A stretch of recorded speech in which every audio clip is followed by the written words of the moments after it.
Good morning, evening, afternoon, whatever time of day it is where you're at. Welcome to Collider Dailies. I'm John, and joining me once again is Steve. Steve, how are you doing today?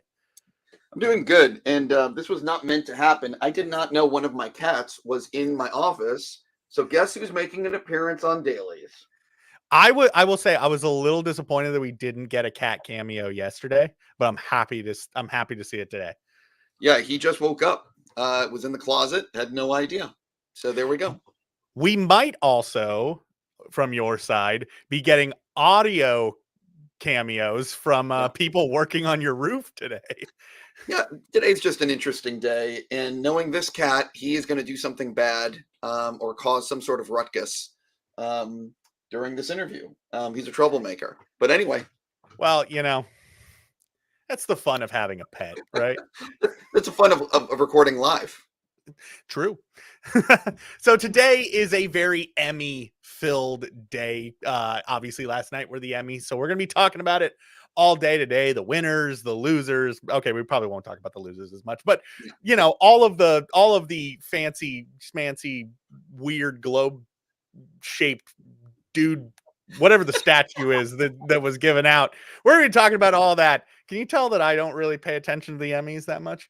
Yeah, I mean, listen, it's for people that don't realize the Emmys are a celebration of the best in television.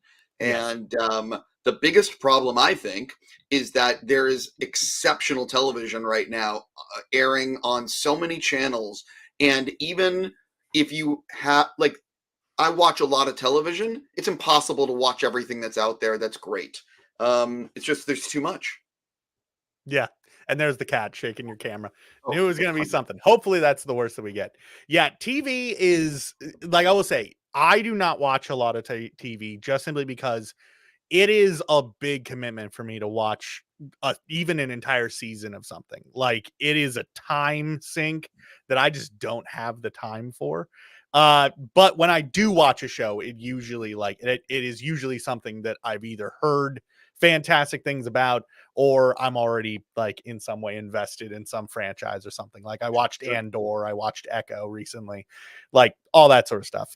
But you do watch a lot of TV, so I'm gonna be relying on you quite a bit for some of these, to toss out some color commentary on some of our winners here. Just feel free to just dive in whenever you've got Sure. something to say about them.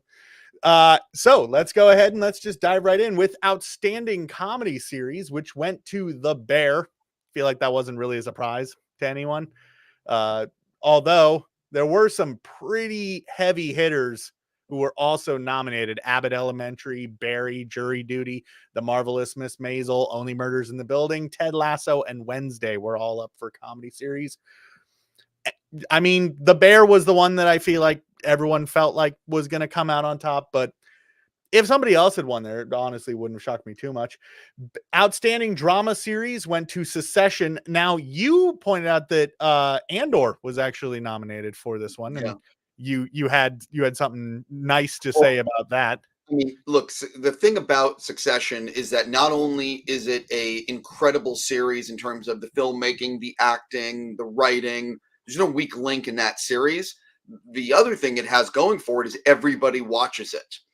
Everyone in Hollywood, it's just a show that people are into. So one of the problems is that, all the shows in drama are just exceptional. They're just so well done. And I think the nomination, I was having this conversation at the Critics' Choice Awards. I think the nomination is everything, because you're basically saying you're one of the best shows of this year. And Andor wasn't going to win because even though I would have voted for Andor, a lot of people didn't watch Andor. And I can't be mad at Succession winning because Succession is fantastic and it had an amazing last season. But in drama, it's just a murderer's row. And there's no way everyone is watching all these shows. It's impossible. Like, it's just too much. It's true. And I know that as you said, the nomination is really the best thing that Yeah. anybody can ask for, and it is really the true gift. But that being said, as Steve in chat is pointing out, it's shocking that Better Call Saul has not won a single Emmy in its entire Yes. run. 48 nominations 0 wins. Is that number correct? Is it 48? I thought it was I, I, actually higher than that. I thought it was like 56 or 58, but I'm Yeah, wrong with that. But that's an example of like Better Call Saul is a like fantastic show with amazing performances and brilliant screenwriting, screenplays, writing. But it's always been up against a juggernaut. It's always been up against Succession, or it was up against something else. And I also think, and I'm just going to say it, I don't think everyone watches Better Call Saul. You know, but I also can't say Better Call Saul is better than 50. There it is, 53 nominations. But I also don't think like Better Call Saul, like Succession, Better Call Saul, they're both so good, but more people watch Succession and are into Succession. So it's always gonna, that helps. it definitely does. Outside of that, we have Outstanding Limited or Anthology Series, which went to Beef. Beef beat out Dahmer, Daisy Jones in the 6, Fleischman is in Trouble, and Obi-Wan Kenobi. Well, I'll say that Beef won like everything it was up for. Yeah. And look, like I said, it's just that's another show a lot of people watched, a lot of people loved. It's obviously an excellent show. I'm not, saying like, of course, art is subjective, but it's like, like I said earlier, it's just there's so much in television that is so good. And Beef resonated with voters. Definitely did. And honestly, you pointed out that Beef won basically everything that it was up for. Beef, Secession, and The Bear were the 3 like big winners, not just because they won, outstanding for whatever genre they are part of, but they then went on to win like most of the categories actually. Yep. Jumping over to let's see here. Outstanding lead actor in a comedy series, Jeremy Allen White, The Bear. There's another Bear win. Outstanding lead actress actually went to Quinta Brunson for Abbott Elementary, which, I mean, she does a great job on that show, so good for her. Kieran Culkin for Secession for outstanding lead actor in a drama. Outstanding lead actor.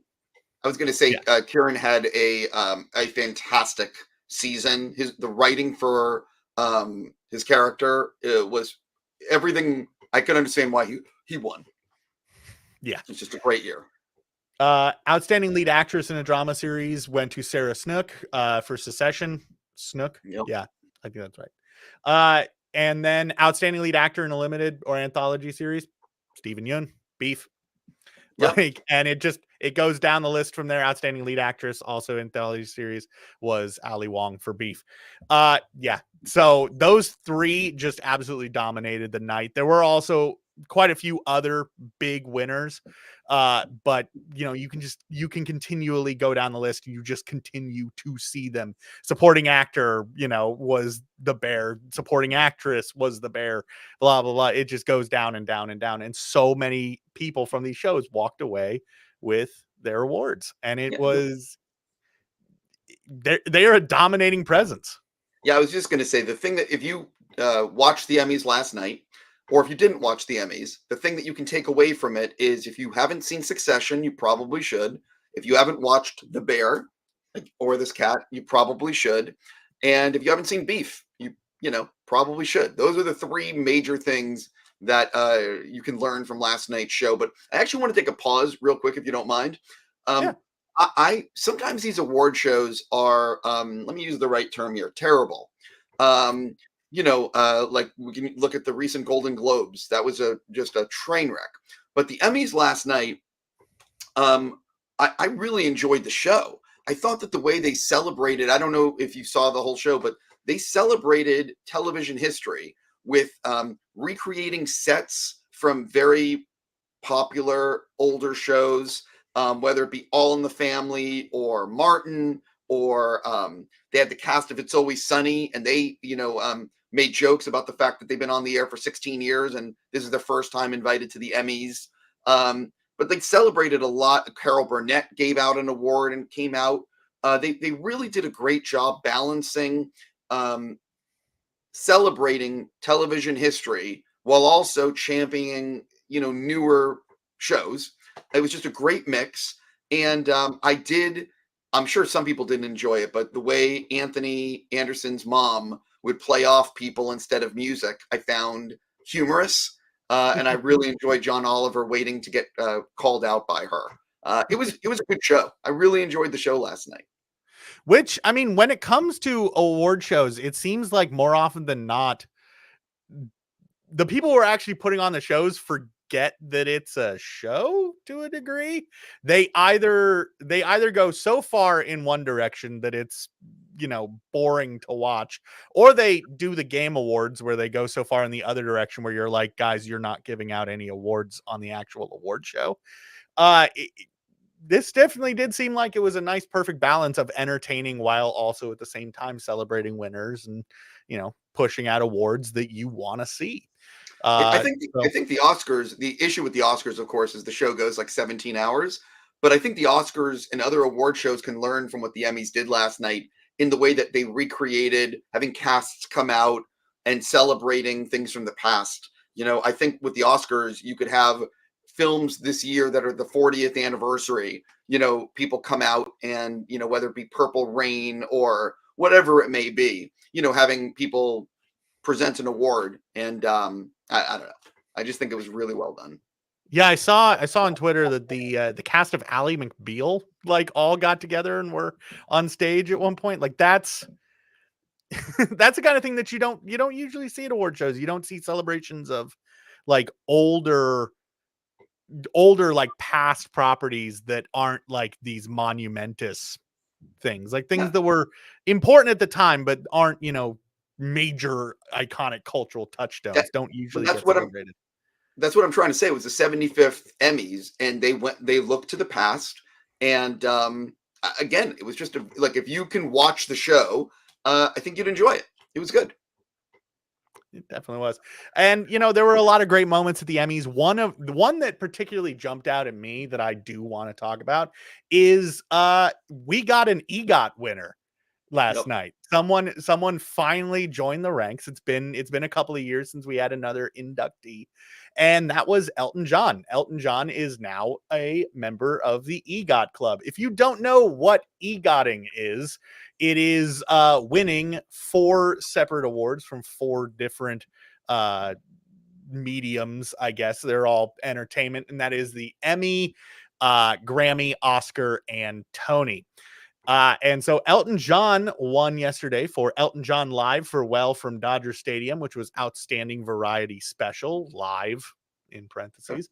And he joins a very small group of people who have achieved this. 19 people have achieved standard EGOT status, with 6 others who have done it with honorary awards, meaning they did it with like lifetime achievement Oscars or whatever. So they kind of EGOTed, but kind of not.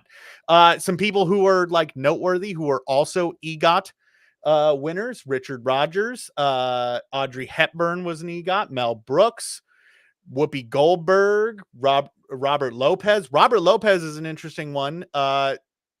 This is a name that I actually hadn't heard until today. He is like another Oscar away from triple EGOTing. He's the only That's person on the insane. list who is double EGOTed, which is absurd. He's a playwright and a songwriter. Yeah, Andrew Lloyd Webber has an EGOT. John Legend has an EGOT. Jennifer Hudson has an EGOT. Viola Davis, and now Elton John. There's also a few other people in there that I didn't mention. As I said, 19 EGOT winners.